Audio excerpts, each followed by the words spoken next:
In this video, I will be telling you guys how to change the background of Zoom meeting while your camera is turned on.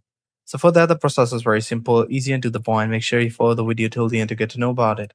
What you have to do is to turn on your Zoom conference. Once you are in it, just go to the video option. You will see a top-up option on the top right corner of the video icon.